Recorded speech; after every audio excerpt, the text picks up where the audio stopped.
la parole. Nous passons la parole à notre confrère Didier Kane, à mon séeréer préféré, Antoine Beng.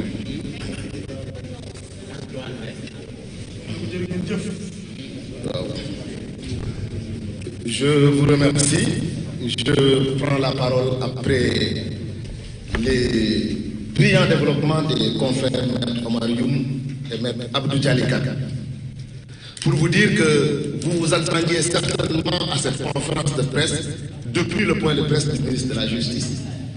Mais nous avons estimé simplement que le peuple avait suffisamment répondu pour le compte de Farba Ngom, tant le point de presse était ridicule et les arguments y développés étaient également très ridicules. Mais lorsque nous nous attendions à ce que le ministre de la Justice prenne conscience de son erreur et se ravise, nous avons constaté ces derniers temps qu'une demande de levée d'immunité parlementaire de Farba Ngom a été introduite pour des faits d'introduction d'outils informatiques dans une prison. Nous estimons que notre Assemblée est si grandiose qu'on ne doit pas lui soumettre de futilité. Parce que d'abord, l'infraction pour l'introduction d'outils informatiques dans une prison est une infraction sanctionnée d'1 mois à 6 mois pour la personne qui introduit. Le détenu n'est même pas poursuivi dans le cadre de cette infraction. Mais mieux, c'est le code de procédure pénale qui parle même des situations d'indiscipline pour conforter le règlement intérieur de l'administration pénitentiaire et qui parle d'isolement en cas de violation de la discipline de l'administration pénitentiaire. Donc, il ne parle même pas d'infraction.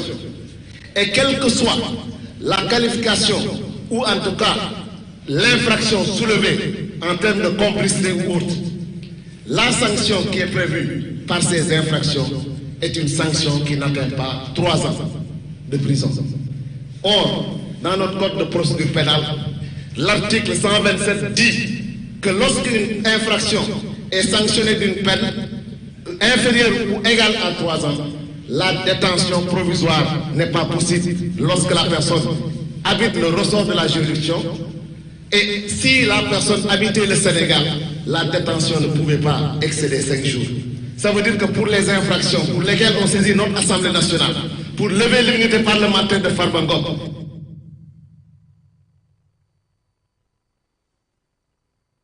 si Farba Ngom déférait devant un juge d'instruction sur la base de cette infraction qui est sanctionnée, donc pour vous dire les futilités pour lesquelles on se mobilise et l'acharnement qu'on est en train de faire contre un homme. Aujourd'hui, nous sommes là parce que Farba est toujours en détention, malgré l'évidence de ce que nous disions depuis tout le temps, qu'il est innocent. Il est en détention parce qu'il y a une collision dangereuse que tout le peuple doit lutter contre, la collision du pouvoir exécutif et du pouvoir législatif, laquelle collision neutralise l'indépendance de la justice. Je m'explique. Pourquoi cette collision dangereuse qui fait disparaître même notre état de droit entre le pouvoir exécutif et le pouvoir législatif? C'est un premier ministre qui, au perché, dans la commune de Farba, avait menacé de le poursuivre. C'est ce premier ministre qui également a indiqué que le ministre de la Justice est sous sa tutelle et que lorsqu'il lui donne des instructions, il s'y confie.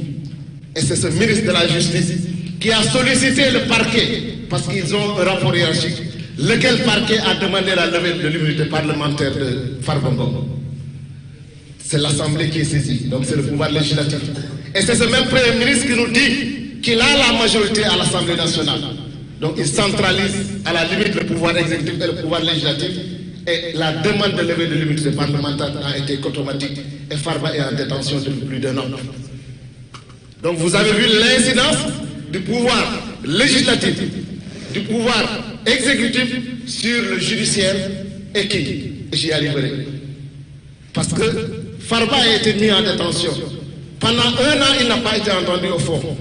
Mais lorsqu'il a été entendu au fond, c'est un juge du siège qui dit que les fonds qu'on reproche à Farba de détenir proviennent d'un compte qui a été régulièrement alimenté parce que provenant de transactions régulières avec l'État du Sénégal, et que dès lors que ces fonds ont été régulièrement validés par le juge, il estime que leur nature a changé dès lors qu'ils ont quitté ce compte pour retrouver le compte de Farba Ngom. À partir de ce moment, ce juge vous dit il y a des contestations sérieuses par rapport à l'établissement de l'infraction de détournement de deniers publics, et en conséquence, il pouvait lui donner la liberté parce qu'il a même lui-même estimé que sa détention n'était plus nécessaire. C'est un juge. Donc la justice est encore indépendante. Mais il y a une collision, comme je le disais, qui fait que, parce que le parquet est sous le joug du ministre de la Justice, elle-même sous le joug du Premier ministre, instruction a été donnée, et tardivement même, au procureur de la République de faire appel contre la liberté de Farba Ngom. Oui, parce que c'est au dernier jour du délai que l'appel a été fait, parce que l'appel a pour ambition de mettre Farba en détention. Donc ça veut dire que c'est l'influence de l'exécutif sur le judiciaire à travers le ministre de la Justice qui a fait que Farba est encore en détention. Ça veut dire quoi? La réforme de notre justice, avec les assises qui ont été faites, si on ne la poursuit pas au fond, on sera toujours dans cette situation où le politique dominera toujours le judiciaire, quoique les juges du siège feront des efforts pour dire le droit, et dans ce dossier, ils ont clairement dit le droit. Ils ont clairement dit le droit. Mais à côté, qu'est-ce qui se passe encore, si ce n'est encore cette collision? Pendant qu'on pense finir avec ce dossier de Farba Ngom, on voit un ministre de la Justice qui se lève au beau matin, qui convoque la presse pour parler d'une enquête dont le procureur maître de l'enquête n'est encore même pas saisi du procès-verbal d'enquête. Oui, le procureur a ordonné une enquête. Ceux qui sont chargés de l'enquête ne lui ont pas encore transmis le PV, parce que le PV est transmis en même temps que la personne poursuivie dans le cadre du déferment. Avant que Farba ne soit déféré, une conférence de presse a été convoquée et on a vidé le procès-verbal de tout son contenu.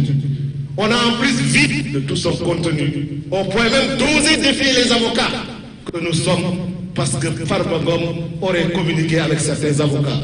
N'en aurait-il pas le droit? Ou, comme l'a dit mon confrère Mathieu, l'avocat qui est chez lui et que son téléphone sonne peut savoir que c'est Farba qui l'appelle ou qui ne l'appelle pas? Doit-il refuser de prendre une personne qui l'a appelé? Je pense que c'en est trop. C'en est trop et ça ressemble plus à un acharnement contre un individu qu'à une justice.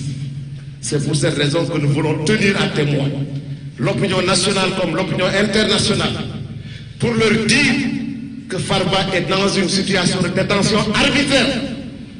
Parce que le même parquet qui a fait appel contre sa décision, c'est ce même parquet qui a approuvé les contestations sérieuses de M. Tahirou Sarr, pour lequel nous n'avons rien contre, qui a dit que la nature des transactions faites dans le cadre de son dossier est telle que les justificatifs ont été apportés. Et à partir de ce moment, tout ce qu'il a reçu de son compte peut être considéré comme licite.